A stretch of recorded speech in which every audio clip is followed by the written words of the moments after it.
नमस्कार, मैं मुकेश कुमारी, व्याख्याता बियानी गर्ल्स बीएड कॉलेज। आज का मेरा विषय है एक संगठित संस्थागत प्रकार के रूप में शिक्षा प्राचीन से वर्तमान तक। शिक्षा का उद्भव अति प्राचीन काल से हुआ है, लेकिन शिक्षा का वास्तविक जो रूप है उसका उद्भव, वास्तविक स्वरूप का उद्भव वैदिक काल, बौद्ध काल, मध्यकाल, ब्रिटिश काल और वर्तमान काल में हुआ है। इन सभी कालों में शिक्षा को सर्वप्रमुख माना गया है। शिक्षा प्राचीन से वर्तमान समय तक समाज में जितने भी परिवर्तन हुए हैं, उन परिवर्तनों के साथ साथ शिक्षा के स्वरूप में भी परिवर्तन हुआ। आज शिक्षा एक बहुउद्देशीय रूप धारण कर चुकी है।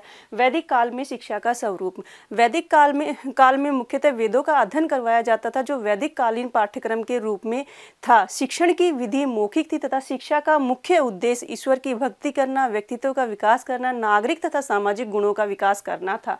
बौद्ध काल में शिक्षा का स्वरूप, बौद्ध काल में वैदिक शिक्षा के पश्चात बौद्धकालीन शिक्षा का प्रारंभ हुआ। 600 ईसा पूर्व बौद्धकालीन शिक्षा का प्रारंभ हुआ। बौद्ध काल में शिक्षा बौद्ध धर्म से प्रभावित थी, जिसका विकास बौद्ध मठ में हुआ था। शिक्षा पूर्णतः मठों से प्रभावित थी। इसमें वही बालक प्रवेश लेता था जो संघ में प्रवेश लेना चाहता था। अतः बौद्धकालीन शिक्षा का प्रमुख उद्देश्य निर्वाण प्राप्ति। मध्यकालीन शिक्षा का स्वरूप, 1192 ईस्वी में मोहम्मद गौरी ने जब पृथ्वीराज को परास्त कर सर्वप्रथम मुस्लिम शासन स्थापित किया। इसके पश्चात मुस्लिम शासकों ने कई वर्षों तक भारत पर शासन किया, जिसका प्रभाव भारतीय शिक्षा व्यवस्था पर भी पड़ा और इस्लाम धर्म का अधिक प्रचार प्रसार हुआ। इस समय शिक्षण विधि मौखिक तथा रटने पर अधिक बल दिया जाता था।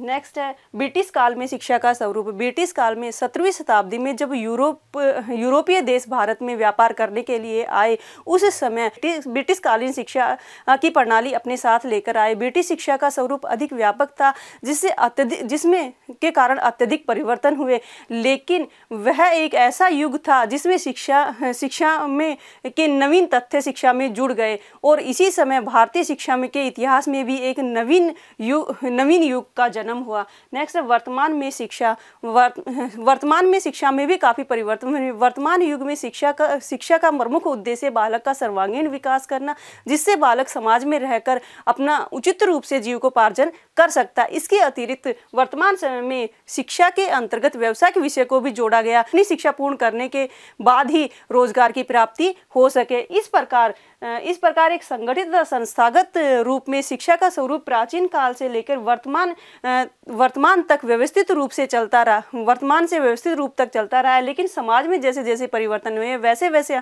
हमारी शिक्षा में भी काफ़ी परिवर्तन हुए हैं। Thank you for watching this video. Please like, comment, share and don't forget to subscribe our YouTube channel and visit our website gurukpo.com. Thank you.